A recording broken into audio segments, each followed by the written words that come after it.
श्री शिवाय नमस्तुभ्यम, हर हर महादेव। आज की इस वीडियो में हम आपको बताने वाले हैं कि श्री तेज महापुराण कथा में जो भी गुरुजी पंडित प्रदीप मिश्रा जी ने 8 उपाय हमें बताए थे, उन सब की जानकारी हम आपको इस एक ही वीडियो में देने वाले हैं। आइए जानते हैं वह उपाय किस किस चीज़ के बारे में है। पहला उपाय, यदि किसी के घुटनों में दर्द रहता है, कमर में, रीढ़ की हड्डी में भी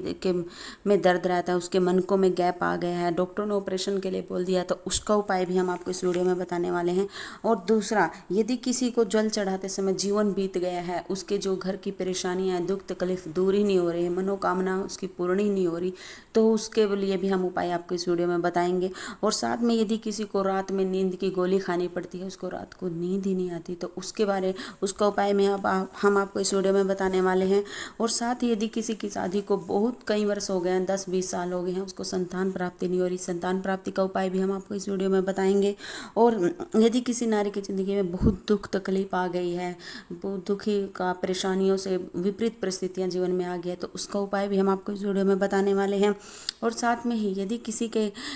कोई दुकान है, फैक्ट्री है, वह चल ही नहीं रही है, तो उसके बारे में भी हम आपको 2 उपाय उसके बारे में भी बताने वाले हैं। और चलिए बढ़ते हैं आज की इस वीडियो के पहले उपाय के बारे में। यदि किसी की शादी को कई वर्ष हो गए हैं और उसे संतान सुख की प्राप्ति नहीं हो रही है, डॉक्टरों ने भी मना कर दिया है कि आपको संतान नहीं होगी, तो आपको क्या करना है, यह उपाय आपको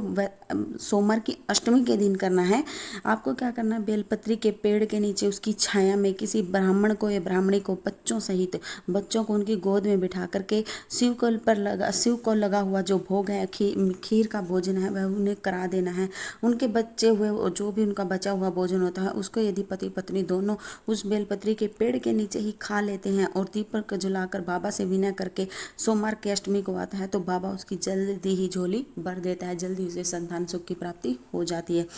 दूसरा उपाय, यदि किसी नारी की जिंदगी में बहुत दुख आ गया है, कष्ट तकलीफ आ गया है, तो आपको सोमवार की अष्टमी के दिन ही यह उपाय करना है। यदि किसी नारी के जीवन में कोई विषम परिस्थिति ऐसी आ गई है कि उसकी आंखों से आंसू ही नहीं सूख रहे हैं और बहुत दुखी होकर के घर में रहती है, और कहीं उसका पति है जो मदिरा के नशे में डूबा रहता है, या कोई उसे गाली अपशब्द कहते हैं, वह यह सोच कर बैठी है कि अब जिंदगी नहीं चाहिए भगवान, अब जीवन मत देना, तब नारी की जिंदगी इस तरह बिगड़ जाती है। तो शिव महापुराण की कथा कहती है कि उसको केवल एक चावल का दाना, जो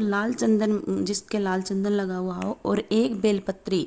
और एक लाल फूल नहीं है तो आप लाल फूल की पंखुड़ी भी सोमवार की अष्टमी के दिन माँ मालिनी का नाम लेकर, यदि माँ मालिनी, माँ गोरा और माँ आदिशक्ति, इन तीनों नामों का स्मरण करके, यदि मालिनी, गोरा और आदिशक्ति का स्मरण करके अशोक सुंदरी वाले स्थान पर समर्पित कर देती है, तो उस नारी की जिंदगी से जो समस्त दुख हैं वो समाप्त हो जाते हैं और वह सुख की ओर अग्रणी हो जाती है। क्योंकि जो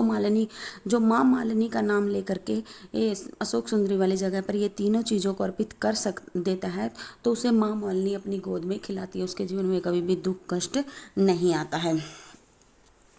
तीसरा उपाय, यदि किसी के घुटनों में दर्द रहता है, डॉक्टर ने ऑपरेशन के लिए बोल दिया, या रीढ़ की हड्डी में दर्द रहता है, मनकों में गैप आ गया है, या जब सो करके उठते हैं उसकी कमर में दर्द रहता है, तो शिव महापुराण की कथा कहती है कि बेलपत्री की जो तीनों पत्तियों से पीछे की जो डंडी होती है, जिसे अक्सर हम फेंक देते हैं, उसे फेंके नहीं।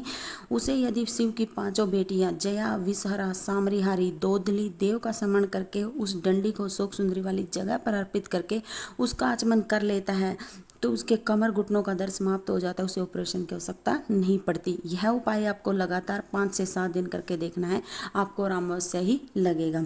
चौथा उपाय, यदि किसी को रात के समय नींद ही नहीं आती, उसे नींद की गोली खा करके सोना पड़ता है, तो शिव महापुराण की कथा कहती है कि आप 5 से 7 दिन तक यह उपाय करके देखना, आपकी नींद की दवाइयाँ भी अवश्य ही छूट जाएंगी। आपको 1 गिलास में थोड़ा सा पानी लेना है और जिस बिस्तर पर आप सोते हो, जहाँ पर भी आप सोते हो, वहाँ पर बैठ जाना है। और यह उपाय आपको सोने के समय ही करना है। आपको हाथ में जल लेना है और शिव की 5 बेटियों को बारी बारी से नाम लेते हुए उस जल का आचमन कर लेना है। पहले जिस हथेली में जल लेना है, पहले जैसे जया, फिर विशारा, फिर सामरीवारी, फिर दोदली, फिर देव, इसी तरह 5 बेटियों का एक बार करके नाम लेना है और उस जल का आचमन कर लेना है, और उन 5 का नाम लेकर के उस जल का आचमन करके सो जाना है। आपको अच्छी नींद आएगी, आपको दवाई की आवश्यकता नहीं पड़ेगी। 5वां उपाय, यदि आपको शिव पर जल चढ़ाते समय जीवन बीत गया है, और आपकी जो मनोकामना है पूरी नहीं हो रही, आपकी ज़िंदगी के दुख दर्द हैं, जो कष्ट हैं, वो कमी नहीं हो रहे तो आइए जानते हैं कि हमें कैसे जल चढ़ाना चाहिए। आपको क्या करना है कि आपको 2 बेलपत्री लेनी है और 1 लोटा जल लेना है। आपको शिव मंदिर में दक्षिण दिशा में बैठ जाना है। प्रत्येक जो शिवालय की जलाधारी होती है वह उत्तर दिशा में होती है। केवल एक काशी का उज्जैन महाकाल का मंदिर ही ऐसा है जहाँ पर जलाधारी दक्षिण की ओर है, नहीं तो सब जगह उत्तर की ओर ही होती है। तो हमें जलाधारी के ठीक विपरीत दक्षिण दिशा में बैठ जाना है और हमें क्या करना है, 1 बेलपत्र माता शोक सुंदरी वाले स्थान पर अर्पित करना है, जिसकी डंडी का मुख जलाधारी की ओर होना चाहिए। और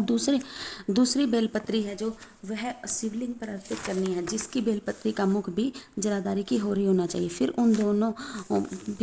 फिर हमको 1 लोटा जल धीरे धीरे से शिवलिंग पर चढ़ाते हुए थोड़ा सा आगे तक माता शोक सुंदरी वाले स्थान तक लेकर जाना है और फिर लोटे को वापस ऐसे ही जल छोड़ते छोड़ते वापस शिवलिंग पर सारा जल समर्पित कर देना है। आपको यह उपाय 2 से 3 महीने करके देखिए ना, बाबा आपकी जो भी कामना है वो लंबे समय से पूर्ण नहीं हो रही थी, बाबा की कृपा से वह भी कामना आपकी बहुत ही जल्दी पूरी होगी। कथा की छठी जानकारी, गुरुजी ने बताया है कि यदि किसी भी घर का कोई व्यक्ति शिव मंदिर में या पीपल के पेड़ के नीचे या बड़ के पेड़ के नीचे, आंवले के पेड़, बेलपत्री के पेड़ के नीचे शिव मंदिर के प्रांगण में बैठकर जुआ खेलता है, ताश खेलता है, तो उसकी जो 71 पीढ़ियाँ हैं उनको नरक में ही रहना पड़ता है। वह नरक से बाहर नहीं निकल सकती, चाहे हम कितना भी पिंडदान कर लें, ब्राह्मण भोज कर लें, वे नरक से बाहर नहीं निकल सकते। इसलिए यह ध्यान अवश्य रखें कि हमें कभी भी जो शिव मंदिर में और ये पवित्र स्थानों पर कभी भी जुआ या ताश नहीं खेलना चाहिए, कभी भी नहीं खेलने चाहिए। बढ़ते हैं तेज से महापुराण कथा के 7वां उपाय की तरफ। गुरुजी ने बताया है कि यदि आपकी कोई दुकान है, व्यापार, फैक्ट्री है, वह चल ही नहीं रही है, तो आपको क्या करना है, आपको जो हनुमान के जो बाएं पैर का सिंदूर लेकर और भगवान शिव के जो भाई हैं गतिमान, उसका नाम लेकर उस सिंदूर से अगर कोई दुकान पर या फैक्ट्री में उस स्वास्तिक बना देता है गतिमान का नाम लेते हुए, तो उसका जो व्यापार है वह भी अच्छा चलता है, दुकान है वो सब अच्छे चलते हैं। तेज महापुराण कथा का 8वां उपाय, कल की ही कथा में गुरुजी ने हमें बताया था कि यदि किसी के दुकान फैक्ट्री चल ही नहीं रही है, कोई ग्राहक ही ना आ रहा हो, जीवन दुखी हो गया है कि गुजारा कैसे चलेगा, तो हमें क्या करना है, हमें जो भी दुकान है, फैक्ट्री है, उसकी गद्दी पर बैठकर श्री शिवाय नमस्तुभ्यम का जाप करते रहना है। बाबा वैसे ही कृपा करेंगे। और साथ में ही गुरुजी ने भी बताया था कि हमें क्या करना है कि शिवलिंग पर चढ़ा हुआ जो जल है, जो हम जलाधारी से थोड़ा सा जेल कर आते हैं, उस जलाधारी से आए हुए जल को हमें डिब्बी में लेकर के जाना है और हमारी जो भी दुकान फैक्ट्री है उसकी दहलीज पर छींट देना है। अगर छींटे ही नहीं तो उस डब्बी में भरकर अगर दुकान में भी रख लेते हैं, वह फैक्ट्री में भी रख लेते हैं, तो हमारा व्यापार भी बढ़ता है और तुम्हारी दुकान भी अच्छी चलती है। ये थे 23 महापुराण कथा के समस्त उपाय। अगर ये उपाय आपको जरा से भी उपयोगी लगे तो कमेंट बॉक्स में हर हर महादेव जरूर लिखना।